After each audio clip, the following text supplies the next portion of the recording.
Okay, we're going to go ahead and adjust our valves. I need to be turning my engine in direction of normal rotation, which is counterclockwise from the rear, and that would be clockwise from the front. So I want to go clockwise this way. And what I got to do is go off of mated cylinders on this end. Okay, we're going to go ahead and find number 6 valve overlap. See how I can roll this, but I can't roll this one? So I'm going to turn it. What we're looking for is where those valves rock. My exhaust valve starts opening. So now see that one's loose and this one's tight. So we're going to go ahead and turn it in the direction of rotation. And when I can't turn this wheel anymore, that's valve overlap for number 6.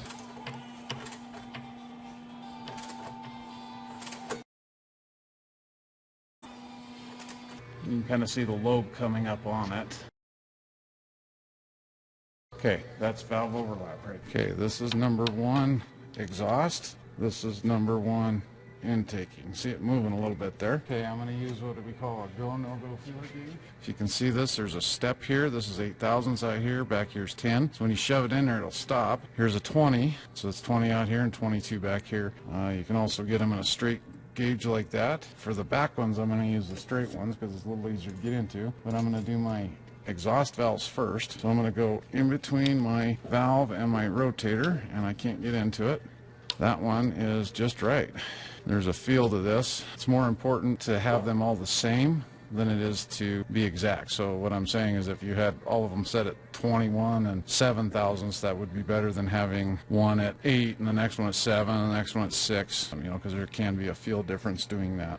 Okay, I'm going to use a combination wrench to open this up, or to loosen this. Now, I want to make sure I'm torquing that when I go back down. That's where I'm going to use a torque adapter like this. I want to make sure it's straight out from to the side, because if I'm here, I'm going to over torque. If I'm here, I'm going to under torque because I'm changing the length of my torque wrench. So I want to be right there. Okay, what I'm going to do is I'm going to put my feeler gauge in here, bring it down until it just, you'll feel it just stop. And this is where the feel part comes in.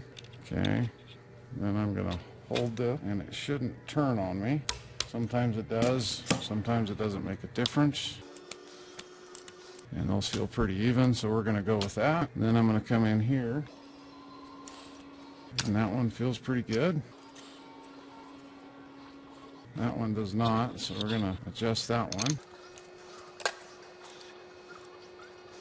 And this is going to be our 8 thousandth setting. Like I said, this one's a little easier to get in there. Bring it down till it just touches, just stops. And I'm going to go ahead and torque that. Now this one works a little bit better if I use a different torque piece. So this is basically a line wrench, crow's foot, and the same thing with it. It needs to be at 90 degrees to not change our torque. Watch that and see if it turns. It doesn't look like it did. Ooh, that's way too loose. I'm going to redo it.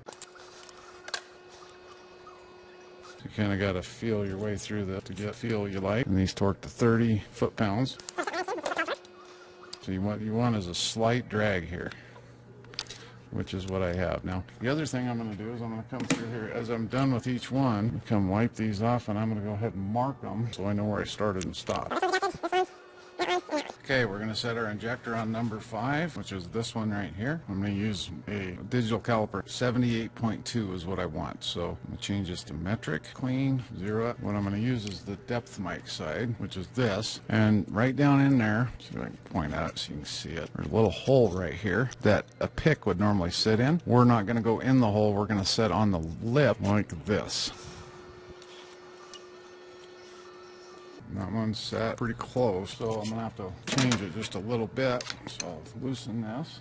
What I'm going to do, I'm going to watch my indicator, make it read 78.2, which is right there. I'm going to torque it down, and that's set. There you can see it says 78.2. That's where we want to measure that. Come in and torque it, just like I did the other ones.